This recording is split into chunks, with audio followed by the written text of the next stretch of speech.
The place to be is living free in Tennessee. Welcome to Living Free in wait. Welcome to Living Free in Tennessee, where we talk about building the life you choose on your terms. Today is Tuesday, February 24th, 2026, and this is episode 1120 of Living Free in Tennessee. And I am not in my studio. As you can see, I have like super artistic lighting going on right now. It got cold again and my studio is not warm, and so I thought I would just go from my desk, which is in my bedroom, which is very simple. So you just have the simple red background. Hi, Amy. Hope you're doing well. Guys, as we go, if you have questions or comments along the way, let me know. Here's what we're going to talk about today. First of all, we have our Monday segments where we're going to talk about Tales from the Prepper Pantry, the meetup that's coming up this weekend, a frugality trip, a tip from Margot, and then we also have Operation Independence, and I have some forage thoughts. And then what I want to briefly touch on today is, what happens when there's a leadership vacuum on your homestead, in your business, in your life, even, and it gets to that point where it can't grow unless something fills it. And then that means that maybe you are the one who has to fill it, or you burn yourself out. So the title is I Almost Burnt Myself Out with a Leadership Vacuum. That's right. Anyway, that's the deal. That's what we're talking about today. Before we jump into the main topic, though, I want to remind you to like this if you're watching us live so other people can see it. Share it to some friends who may want to see it. But also, if you have a question or comment, write the word question or comment in all caps so I see it and know you're looking for my response. Especially today, I'm on a tiny screen right now. I'm not going to see much about what you say when we get into the topic. Our featured event this week, or this show, is the Homesteader Meetup at the Base Camp Lodge in Lancaster, Tennessee, which is this Saturday, February 28th from 12 p.m. to 3 p.m. It's a potluck, so bring something to share. I'm probably making meatballs to just, as a baseline. And then if you have seeds you want to give away or spread around the network, or even seedlings, we're going to just say bring seeds and share them with each other if you want to. I'll have a few seeds to give away. I won't have the usual big giant box that I have, because a big giant box that did not come my way last year at the end of the season. So I'll just have some seeds I've saved. I'll have packets and pen. You can write like what's in the packet when you take somebody else's seeds. And then, we'll discuss at the meeting or the meetup what we want to do for the rest of the year. This was originally going to happen in January, but then Ice-Mageddon happened. So this is our actual next meeting. And I was just out at the Spencer Mag, so I'll probably provide an update from what happened there. Okay. So if you want to RSVP for that, it's on Facebook, on my Facebook page, like my LFTN Living Free in Tennessee Facebook page shared it. I have a link in the show notes. You can go to livingfreeintennessee.com and click on the show notes when this live stream is done to see how to RSVP. Bring a dish, bring seeds, bring yourself, whatever. Like, don't let the fact you don't have something to share keep you from coming. I've already heard from a number of you who will be there, and I'm looking forward to seeing everybody. I will jet at 3 p.m. though, because I have dress rehearsal because my choir has a concert on Sunday. So I'm going, basically straight from that to the house, getting ready for dress rehearsal, and then going to dress rehearsal from there. So Saturday is a big day. I'm going to be looking forward to a day off sometime next week. Our second thing to talk about today are sponsors. We need to thank these guys because they're who keep the show going, right? Well, they and members and coffee sales and people who come to events, like all y'all keep the show going. Plus, when you ask really cool questions during the show, it keeps it interesting, or send me emails or any of those things. But we love our sponsors. They help me cover the base expenses for the podcast as far as hosting and other things like that. Our first one is Strong Roots Resources, strongrootsresources.com, run by Kerry Brown and his lovely wife, Angel. They've put together a pretty cool little homestead that, after spending years doing urban permaculture approaches, he's got a special expertise in wild edible plants. He can come to your property and check that out, help you come up with a permaculture design for your place. And, maybe teach you a few things about rotational grazing if you want to rehab your pasture with sheep. He also has starter herds. I don't know if he's still selling them, but he had starter herds of sheep if you want to start your own meat sheep operation, which pairs the animals with some mentoring as you build out your own herd. That's all over at strongrootsresources.com. Carrie works within, I don't know, 4 or 5 hours of the Knoxville area in a big circle. That means that he can drive home at the end of the day if he wants to. So that works out really well. And he's the one who does our wild edible walks here. So it's always great to see Carrie. Check it out, strongrootsresources.com. Our second sponsor of today's show is agoristaxadvice.com. This is tax season. This is when you start feeling the pain of tracking the things, realizing how many taxes you get to pay, and a whole bunch of other things. It's a perfect time to start thinking about working with somebody like Matthew Sursley from agoristaxadvice.com. If you go to agoristaxadvice.com/LFTN, you can download his guide on expenses you should be taking advantage of, especially if you own a business that you may not be taking advantage of. And that means you're giving government money that is not theirs. It should stay in your pocket. It's legitimate tax code. Take advantage of that. Check it out, agoristaxadvice.com. And I think if you sign up for his email, you'll start seeing, should I work with him in an advisory capacity or engage in other ways? I know that they do some tax prep. I don't know if those slots are full for the year. I mean, it's February, so they might be full for the year. So who knows? Because our corporate taxes are due in like 2.5 weeks, just saying, or maybe it's 3 weeks. It's not very far off where those are due. So there's all these deadlines that come up in the spring. Anyway, working with him has not only helped me figure out ways to take advantage of the tax code, but also because I had to communicate with him what the finances were. The way my finances are structured for the business is better for me to just get insights in what's going on. So definitely a great sponsor for the show. He's been here since day one of sponsorship, and check it out. If you're hearing this, you're like, maybe I should check that out. You should check it out. agoristaxadvice.com/LFTN. With that, it's time for our first segment of today's show, and that is Tales from the Prepper Pantry, where we talk about storing what you use and using what you store. I was at the Spencer Mag meeting, and a woman came up to me and said, I have too many pigs. I've been raising coonies, and unfortunately, things happened more quickly than I wanted, and all of a sudden, I had lots of pigs that are being free range through the forest, and they're coonies, which is a lard pig, so they're smaller. And I would like to sell some pigs, so I am throwing it out there, folks who might be considering or interested in a group pig buy where they get bought and taken to the butcher, maybe reach out to me. Or if you just want to work directly with her, let me know. I will be sending out more information about that in the email next week that we have, our weekly mail that goes out.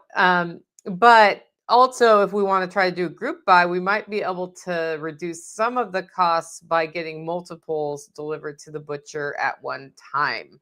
And this, of course, I get meat from another provider too, Off the Grid Meat Company, but these are kind of a different kind of pig, and both are great producers.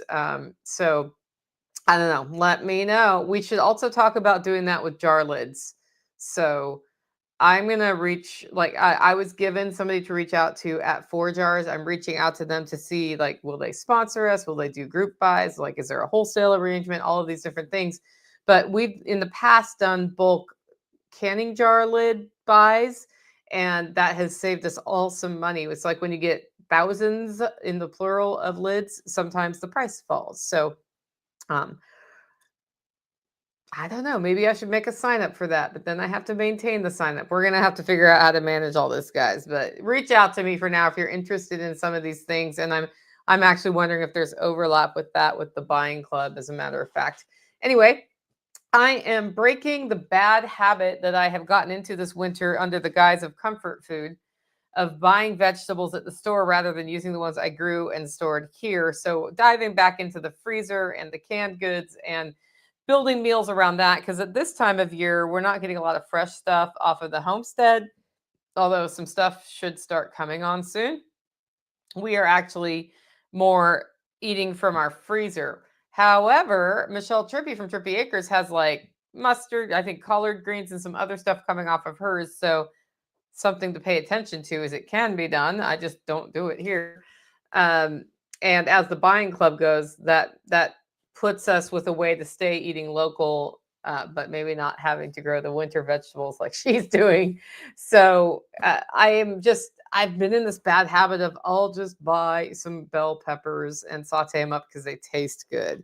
And that's fine. There's nothing wrong with that. Like I could buy a lot worse things to put in my body than that. But the whole point of this is that we're growing food on the homestead and tapping into the more nutrient dense food. And that stuff is not, the stuff at the store is just not as good. So, or good for me. So I'm really diving back into some meal planning now that I've had a chance to reset some of the systems here, although we continue to do that every day as well. I am also, so my cats have moved to a fully wet food cat diet. And the reason that has happened is one of my elderly cats was having trouble. And it's like, you can't just say, well, you only eat wet food and the other one's not.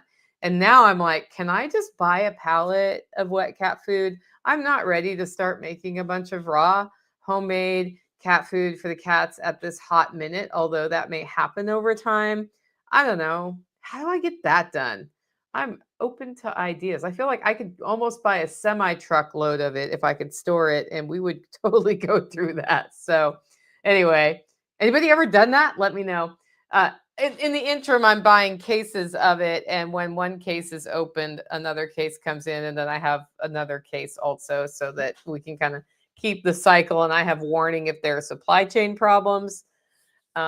That I need to think about sourcing it. The thing about canned cat food, different than dry cat food, is I think it's easier to store in our climate here because it's sealed in a can.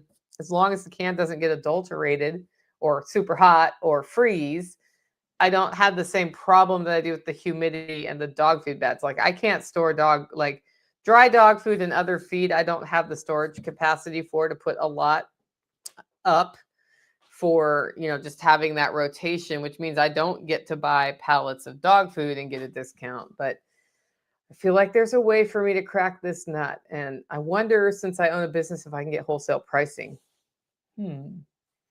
Almost like it's another problem for the buying club. So apparently today's Prepper Pantry segment is all about buying club today. So the gardens are getting up and running. And I did my first set of seed roulette a couple weeks ago. This weekend, I'll do the second round of carrots and peas and lettuce seeds. Some of those seeds did come up before our latest freeze. I don't know how they did through the latest freeze because I just put a cover over them and I haven't looked under the cover. But tomorrow I can peel that back because we're out of the freeze again and see how it went. And my feeling is this: if they came up and then died, it's okay. That's why I have seeds. Seed is cheap. And if I put it on that 2-week rotation at this time of year, I'll hit the time I was supposed to plant, because it's not like, hey, you need to put lettuce in Tennessee in the ground on this date. That's not the way that works here. We could have a spring where the frost happens really late. We could have a spring where it feels like summer in a month from now. So with that, just because we're on that border of pushing north and south from the weather, because of that, I've just come to this rotating things through. And if a couple things get frostbitten, that's fine. And if they don't, that's fine. But then I get, for the years I should have gotten stuff in early, stuff is in early, and that works out best for me. Lastly, I wanted to talk about one of my cold weather recipe favorites, which is to take a whole chicken and put it in a crock pot with garlic and onions and maybe some, if you do root veg, like carrots, potatoes, sweet potatoes, beets, anything like that you like. If you don't like that, I have found that you can put cauliflower in there as a baseline. And then I like to put a little bit of bone broth or maybe a couple cups of white wine. Throw that in the oven with salt and some rosemary and some basil and some oregano. And then I just bake it in there. And what I like about this at 350, what I like about doing this is it's a real easy way to have a really tasty dish. The key is to have enough salt in everything. but not too much, and let it go in that oven. I'll let it go sometimes for an hour and a half, but I have a big thick Dutch oven that's all coated from Lodge, so it kind of depends on what you're cooking it in. Um, or even 2 hours. Like, this is something that you can overcook it, but you can't overcook it, because the whole point is you want it falling apart in there, and then you just like scoop out the chicken on the bones with some of that root veg, and you also can serve it. If you eat bread, you serve it. You can like use bread to mop up the broth. Additional bone broth comes out of the chicken into that, and it's so easy to cook. Like, putting that all together takes maybe 5 minutes, maybe 10 minutes, depends on how slowly you cut your vegetables up. But then it's done. Like, I'll do one of those and get them all done, like all ready to go in the crock pot or Dutch oven. Actually, it's not a crock pot. It's a crock. It's not a crock pot. It's not even a crock. I guess it's just a Dutch oven. Mine's coated, so I don't have to deal with the cast iron seasoning and high acid. You can even add a little bit of tomato, by the way. I'll throw it in the fridge if I have a day that's like a rush day, and then 4 p.m. it goes in the oven, and 6 p.m. I usually check it along the way to see how we're doing, but 6:30 it can come out, and you serve it with whatever you want, or serve it solo, and it makes a delicious dinner, and it's super fast. So that's one of my spring is busy, but it's also cold favorites, and I wanted to share that with you as we go into garden planting. And this recipe like just came out of thin air, as Chef Ken from Drinking Learn just joined the comments. So hey, Chef, you'd probably find ways to make what I just said even better, like add a bay leaf or something. But if you want to do that, you're welcome to type it into me, or just call me up and tell me about it. But I love that. Next, I want to talk about a forage update. I've been doing some featured forage. I haven't gotten a lot of feedback on if you want me to start talking about forage more, but I was just walking around the holler and I noticed that we had a really deep freeze in January. That killed back everything that doesn't necessarily always die back. The week before the deep freeze, it was time to harvest stinging nettle. And then it went dormant again because it froze. So here's what's going on since that. So the watercress is starting to come up. It's not ready to harvest yet, but it will be in another couple of weeks unless it gets beat back again. And I love having these early spring salads with watercress, dandelion greens. I'll pick some dead nettle leaves, but not the stems, and just a few for flavor, not too much there. So it's, and I'm sure there's like 5 other things that when Carrie's out here this week, he can show me that I should be foraging for that. But I find those salads is to be really good. And then it's kind of fun because it's something different, especially if you've been eating all your frozen and canned stuff all winter long. And my theory is, since I'm wild foraging, I'm getting a better micronutrient mix just for my own body. So it's something that we like to do. Stinging nettle should be coming back soon. Chickweed is out. Dead nettle is out. Dandelion is starting to come out.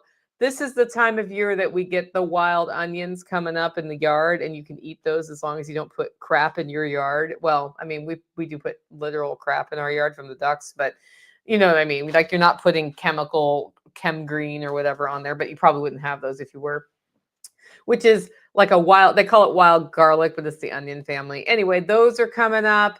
We should be getting into ramp season soon too. So it's all about to happen. I have not seen any oyster mushroom blooms except for ones that were past their prime. But oyster mushrooms this time of year, this is when we happen. We're just ahead of morel season here in Tennessee. It's going to happen soon. Like, we're within 2 weeks of the first time I ever found morels right now. So it's time to start looking for those. And then, of course, turkey tail it should be coming on now. I haven't gone out into the woods to look at that. So like, everything's just sort of starting to wake up, and the things that taste best with the small greens, those are the things to do. I did notice that my yard comfrey at the base of my rock wall here, it's starting to sprout up too. So I think that thermal mass holds heat and the sun hits it during the day.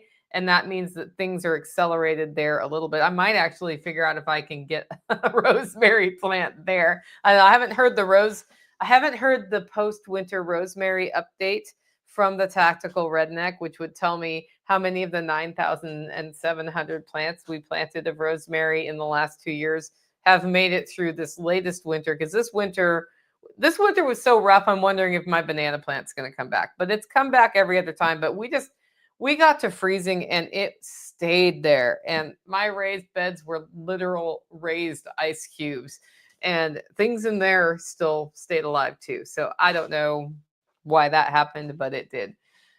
Next up, we have a frugality tip from Margot saying this, and she's right. Buying at the right time of year makes a huge difference. Before the Super Bowl, buy a TV on sale. After the Super Bowl, buy the returned open box TVs on clearance. Aha. So that means that it's after the Super Bowl and there might still be TVs on clearance. Last year, we snagged a small smart TV, originally $125 for $37. Brand new, open in the box. Check your local clearance sections for open box returns, often brand new. Happy savings, y'all. Also, Amazon just had all the stuff that people got at Christmas hit their, refurbished area. I noticed because I saw a bunch of coffee makers, fully automated coffee makers I've been keeping my eye on, drop in price. They're not as cheap as that deal that she told us, but those are all places to start looking at this time of year because Christmas is not coming yet, right? So you can benefit from that. Tactical says there are some rosemary still alive. So we've made it through, we've made it through with some alive. So that's a good sign. It's probably some that were several years old. We got so cold this year and it stayed cold.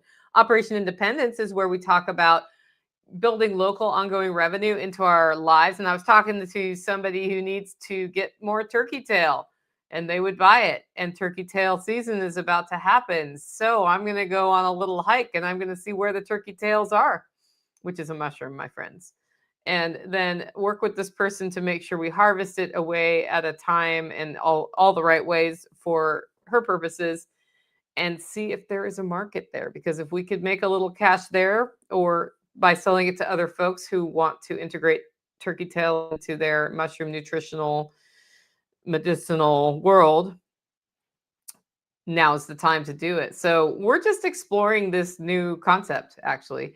And it was something I just thought, we grow herbs, we dry herbs. Why can't we sell the herbs? And then the person I was talking to about, she's like, yeah, turkey tail, man. And I was like, oh, we have turkey tail everywhere, but I want to make sure I've identified it right and all of those other things. But this might end up being a little seasonal business unit that could be really fun. And those are the kind of opportunities when you're looking to monetize your homestead that you look around and you say, what's already here, right?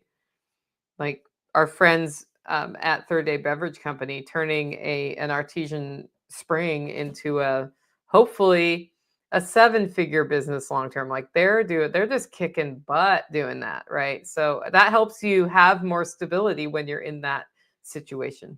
But that's not why you all came here, is it? It was for the main topic of today's show.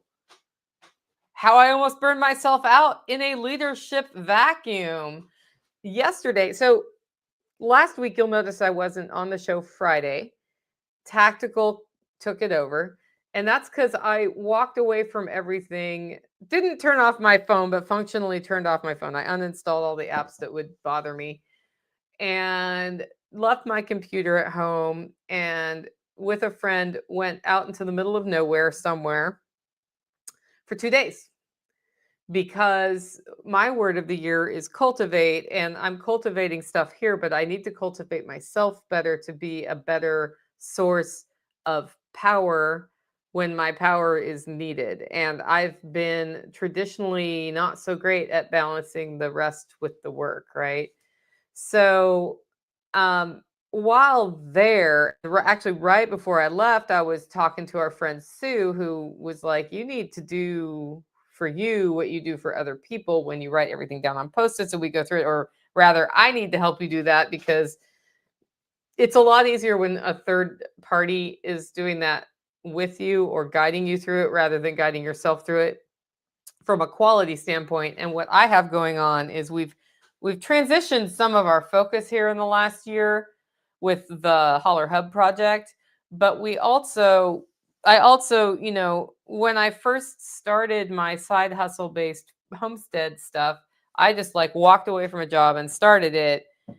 I didn't really know which one would grow the best. And it turned out it was not duck eggs and it was hollow roast coffee and, some of these other things. But I've kept doing a lot of stuff. And the question it was time to ask, and I knew this going into this year, is am I doing stuff to do stuff? Am I making money from it? Am I not making money from it? Do I like doing it? Like it's a year of that for me as we go through this and as we set a foundation here to scale and grow. And so before I left, I just sent her a bunch of stuff. And then yesterday, instead of doing what I usually do on Mondays, we sat down and looked at all the projects or businesses I run. And I won't share the picture with you, but it's a lot. And I looked at things that generated income. I looked at things that might cost money, like when we support a community member who needs our support, or when we organize things like getting stuff going after Helene, that sort of thing. And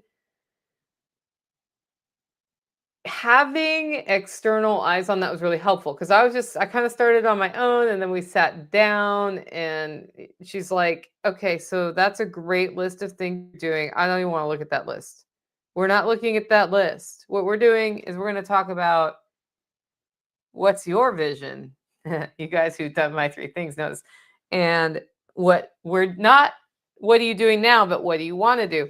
And so we went through that, and then retroactively, those things fit into a couple of categories.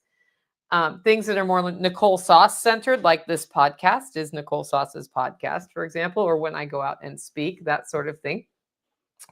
And then things that are centered on the Holler Hub, which as we got to discussing it, I've always hated the name Holler Hub. And it's like, well, it does explain what it does, but like it's a little too cutesy for me. And I prefer Holler Homestead or Holler Home. And for me, that fits better what we do anyway. Like we are a hub, we do connect community, but also we're a homestead and you can learn how to do homestead things here. So I looked at all of those things and then Letty Lou says Holler Hubs sounds like a dive bar. Exactly. And we are not a dive bar.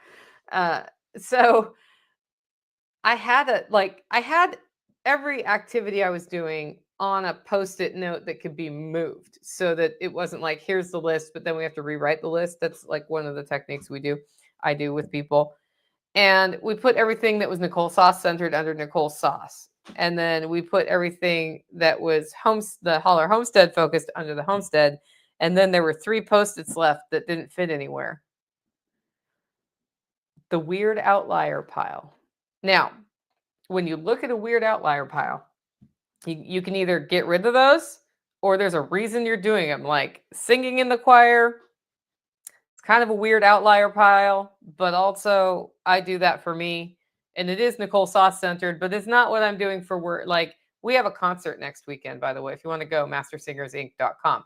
But that is something I do for me to fill my cup. And so that's not going on the chopping block. Like that's a non-negotiable Post-it, right? So however, taking a critical eye to those is super helpful. And some of those things are on the chopping block and some of them are big, right? Like my Nashville duplex, selling it, I have run that duplex with a partner for darn near 20 years. And it's been a source of some income. It's not like a big source of income, but some income comes off of that. So I'm chopping that because it's like I'm doing these 2 things and then I have to run to Nashville to fix a toilet, or I have to find somebody in Nashville to fix the toilet for me. And some of you listening to it are the persons who have run to Nashville or already are in Nashville to deal with things, right? So that's that's on the chopping block. Ultimately, I've decided to sell it, and that's happening. And then I have to figure out what to do with that stream to maybe keep it generating a little bit of revenue, or fold it into the other 2 things, right? So that was really insightful for me. Like for me, it really clarified some things. And even the things that were under the Holler Homestead, I really, when I looked at them, I was like, I don't have to be running all of those things. Like other people in the Holler could run with the grocery buying club, for example, or be the event manager for the events that are happening at base camp, or you know what I'm saying, like tactical's already running the sheep. So it's it clarified a pathway forward and a framework that I thought would be something that will work for us. But the bigger realization I had was that I have been avoiding a leadership vacuum. So there has been, as this project has developed, I get excited about it. I talk about it. I am so busy running things like Self Reliance Festival, Holler Roast Coffee. I'm no longer on the board of my choir, you know, like all of these other things that I have looked at the building of the Holler Homestead out into more of a place that people can come and visit, but also we have more land and we are implementing more of the permaculture practices or the regenerative practices that we're doing, continuing to increase the nutrient density of our foods, all of that, being a training center. And I didn't, every time I looked at it, it just looked like an overwhelming list of things to do and to put together that needed a leader. And I kept, you know, like pushing tactical, like, you gonna lead this? Or, you know, whoever, you gonna lead this, that sort of thing. And there was just sort of like this leadership vacuum that was there that I knew. And then I would just make a big list, rhinoceros with my head down on that list and do the best I could. Because I felt like I had to do not everything, because other people here are also doing everything with me, but it hasn't been as cohesive as I want it to be. I kept waiting for consensus from the Holler neighbors on things and waiting for somebody else to step forward to run something, waiting for clarity to magically appear, and none of that has happened. And while I waited, I just tried to do more and more and more. And what that cost me was my own inner peace, ability to heal myself, to reset. Because as much as I like to preach, you should get started, you should work on your business, you should work hard, all of those things, like build your life, like actively build your life. You also want to build a life you love. And building a life you love means ensuring there is time for the things that need to happen, right?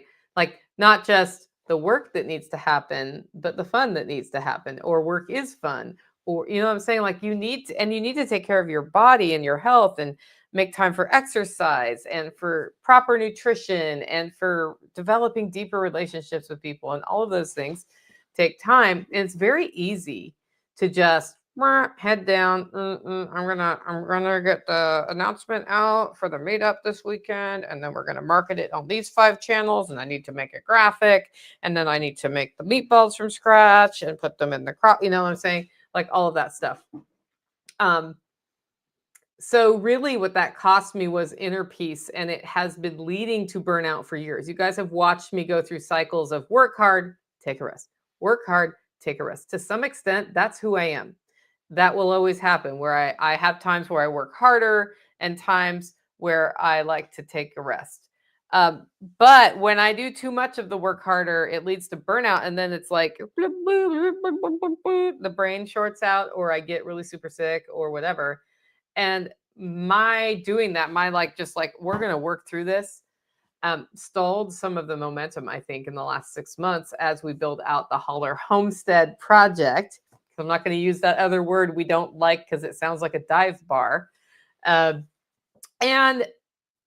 that was because I wasn't accepting my role as the leader on that. Like I came up with the idea. Well, I didn't really come up with the idea. The idea was given to me. We'll just say that. And it's been there for a long time. It's been developing over time. And if I don't accept my own role as leader, meaning that I walk in front of us as we go forward, not as in issue commands and push from behind, we will just stay in this one place with me asking everybody questions about what they think, which doesn't move us forward. That doesn't mean I don't want to have discussions about what people think, or like I was literally just like discussing an idea with Tactical about a shower house that would be less expensive to implement and not last as long, but actually probably last for a few years. And maybe that's what we should do. He's thinking about it, and then I'll readdress it with him tomorrow. Because if we do that design, I think I can just get somebody in and get it done quickly. So anyway, that's like a big aside. But my point is like the shower house has to happen. And as a leader, I'm the person who needs to make sure it happens, whether we have resources here to do it or we bring in outside resources or I do it. It's okay for me to do things. It's just we need to look at the big picture and are we moving forward to the things? And I've been really frustrated, and part of why I didn't want to walk into leadership was I've been frustrated as a leader in the past. And I will say that as a leader who's done well as a leader, I've also done bad things as a leader. And so I think it's important to constantly look at how you're leading when you're leading and ask yourself and work with other people, ask other people who can help you how you can do it better. And I think one of the most frustrating things I've seen are men leading their families or businesses, or women leading their businesses or families with what I would call the command and control method, which is that they issue edicts and it's like my way or the highway. At some point, the leader has to make a decision, right? But they're not doing the work. They're not understanding what it's really like for the people they're issuing the commands for. And they're also not understanding this thing about human nature where if I push on your hand, you're going to push back. But if I take your hand and move you forward, you'll come with me. Right. And so as a leader, I want to do more of like, let's go this direction. Let's together go this direction and not be the person who's, looking to make sure that this person adheres to this rule, and if not, they get fired or whatever. But I've seen a lot of people aggressively pushing, you need to believe this, or you need to do, like you need to do a thing you absolutely don't want to do. And I haven't seen that work terribly well. I think we all have to do things we don't want to do from time to time, but we need to find a way that doesn't just put like literally all the crap work on one person, or that doesn't require them to change who they are, what their unique talents and gifts are in order to work together on the project or to move forward on something. So I've been putting a lot of thought into that just by observing other things from outside in other places. And then how does that relate to me? Because I do like, I mean, when you're a leader, you're like, here's the project plan and you do this and you do that and I'll do that.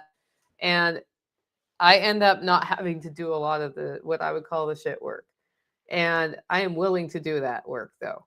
There are things that I'm not physically capable of doing that I really have to outsource, but I feel like I've dodged some things over time here that I should have been working on just because I kept prioritizing the project plan over some of the execution. And it's important for me in the homestead and for my own well-being to have my hands on the homestead. So that's just a me thing. But also it's important to me to be like, yeah, I will, put some of that compost with my hands on the garden and get the things going, whatever. I don't care. Like I just went over today. The reason this podcast is later than I was expecting, it's because I needed to have eyes on the pregnant sheep. And it was still light and we'd gotten home a little later from town than expected. Although that always happens, or it can happen. And I was like, the 15 minutes it's going to take me to look these sheep over real quick is going to be well worth it, because after dark, it's really hard to look sheep over. And by the time this podcast is done, it will be dark or it will be close to dark.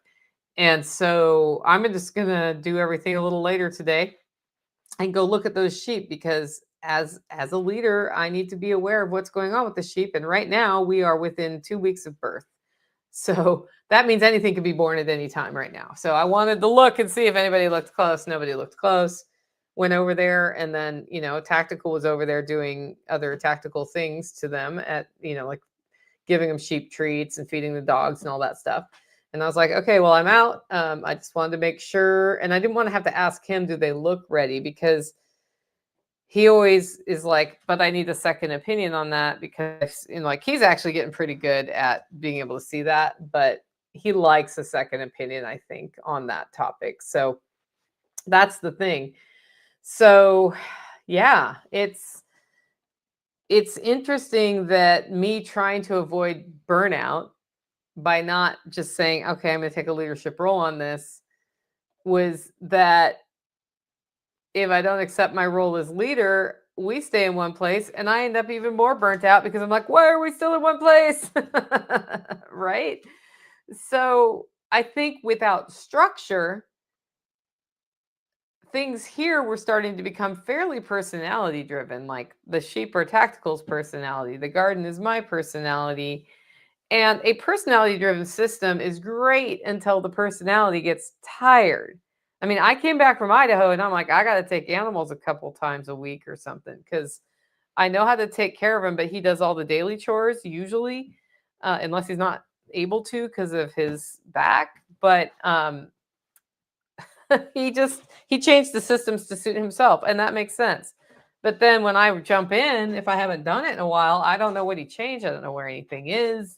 So I was like, this just kind of needs to be an ongoing thing, because that way, if you have an emergency and you're down for 2 weeks, then at least I'm better prepared to keep things running in a way that's going to not be a complete mess for you when you get out the other side of that, right?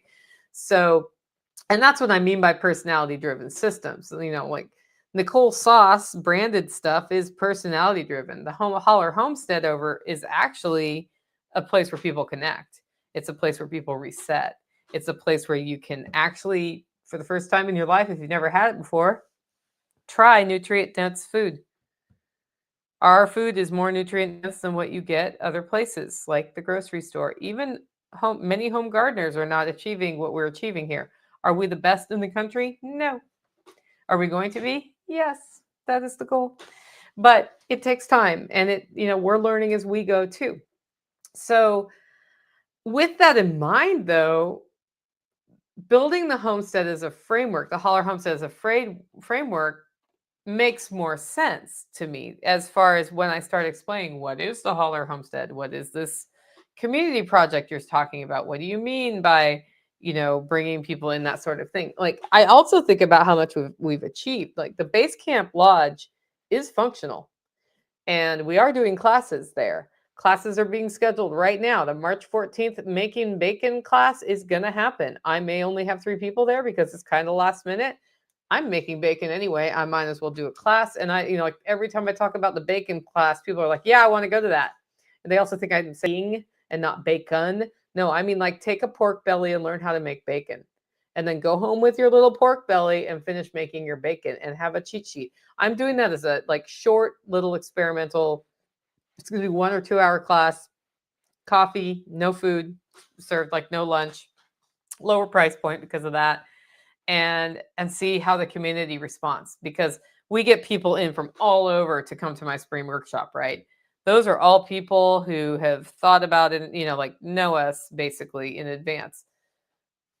Local people come to the meetups, or and some of them come to my spring workshop, of course, and then they get to know us by interacting with us. And one of the ways they can do that is taking a small class, or you take a more involved class that includes meals. Those are more expensive, that sort of thing. The basement classroom reset that is moving forward. It's been slower than we wanted. We went over a major milestone last week, which means we can actually move forward a lot faster. I'm documenting all of the homestead systems that Tactical and I store in our heads. So it's like, I know that we need to trim the hooves of the sheep, but is it on a schedule anywhere? And when I told him I'm putting this on a schedule, he laughed. He's like, "That's impossible." I'm like, "It's not impossible to put it on a schedule. We may not stick to the schedule, but having it on the schedule means we know which order to do things in. And then if things slip, then I can look at that and be like, okay, it's slipping. So either that doesn't happen or everything's happening later, that sort of thing. So, and that's what I mean by walk in front and bring people along, right? Is like we need to have that. And then when somebody says, "Hey, can I help?" You're like, "Actually, today we were supposed to weed garden bed 1. Weeds look like this. Please go take the weeds out of garden bed 1," or whatever it is. The buying club is, in fact, poised for its first test. That came together a lot slower than I thought it would. But I've got people with products they can sell. And I've heard from people who are interested in buying. And the last thing we need to do is say, this is how you order and this is where you pick up.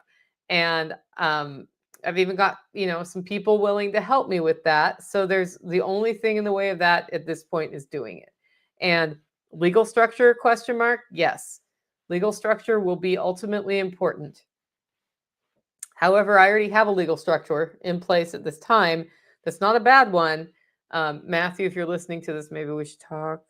But you know what I mean? Like there are ways to do this. What I'm not doing is going full under the radar on that, because the being as visible as we are, you just invite problems that way. So we're, I've got some things in place for that. So we're ready to do a test. And then based on the test, we can learn from the test and build it out. We're also looking at a different additional acreage. And in fact, I was talking to Tactical about limiting. The other thing I was not doing well as a leader is I was allowing limiting beliefs to come in to what we're planning here. And one of the limiting beliefs was I can't afford a skid steer or a mini skid steer. That's not true. We have not afforded one yet, but we totally could get one eventually. I don't have the money in my hands right now, but I know it's possible to come up with $15,000 or $20,000 to buy a thing if you need to. Like I do own this outright. Like I said, that was more than $20,000. So what I know is looking at all the work we do, having a mini skid steer here would be a force multiplier that would help us move things forward on the regenerative food development side of things. And so, that starts looking like more of a priority. Well, then some acreage came available for sale nearby for $2 million. And I was like, well, maybe we could, it's a lot of acres. So, and Tactical kind of said it in passing, like chuckle. I'm like, wait a minute, that doesn't mean we can't get that.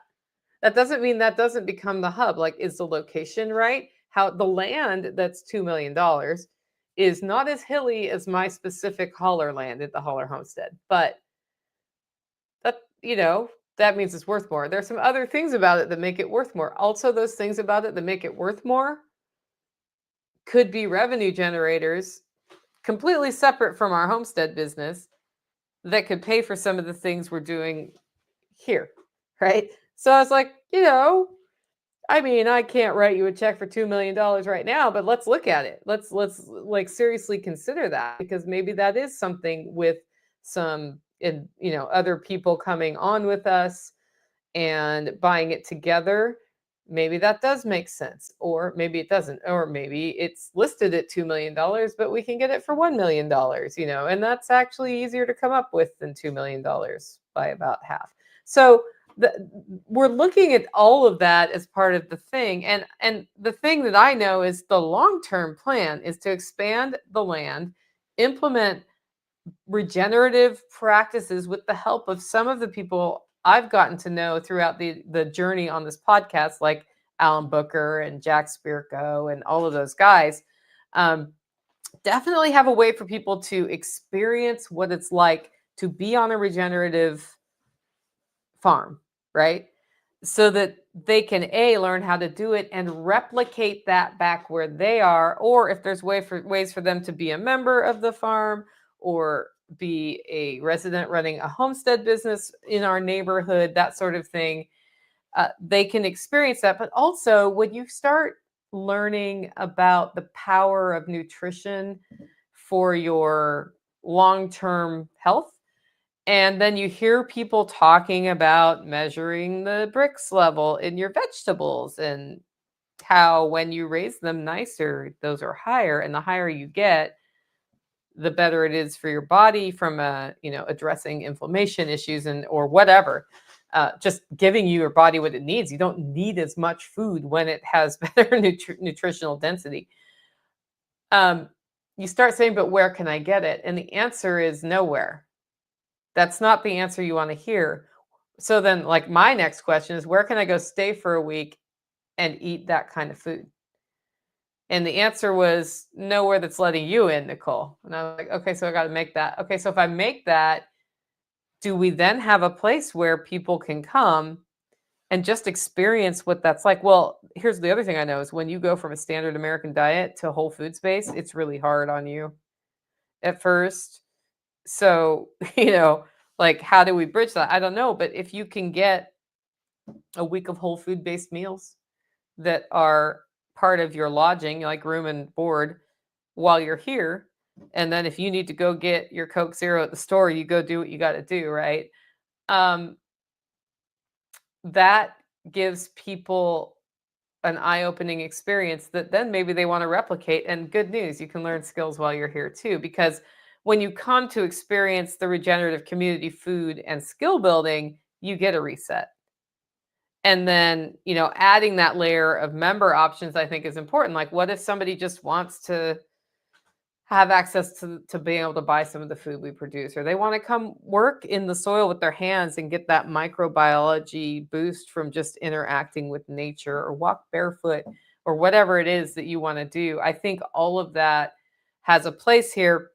And since Jenny's been back, she's like, hey, let's do the somatic movement class and that sort of thing. And I'm like, yes, let's do that, because addressing trauma that you're holding in your body is a really good way to let it out instead of internalize it in the form of future illness. So uh, I'm just excited about all of that. But having the vacuum where I was like, but who's gonna do it? Um, actually I should have just said, I should have embraced I was the leader of this probably 5 months ago or 4 months ago, when I kept looking around at like how we're going to get this done.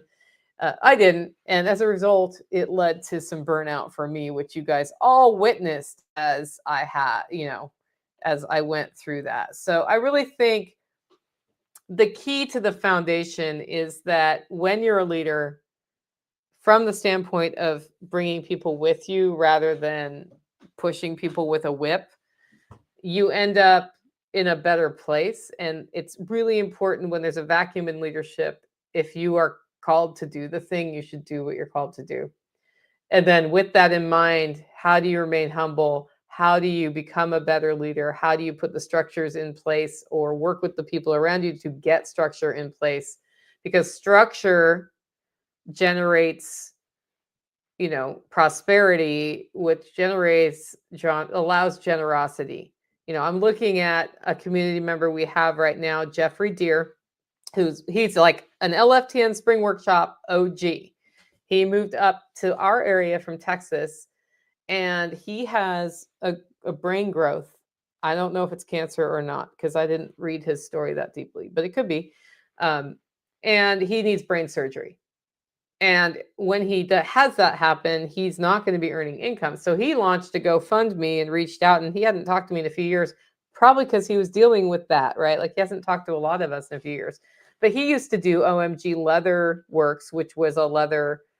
Early on, there was a discount code with them because he made handmade belts and all sorts of different things.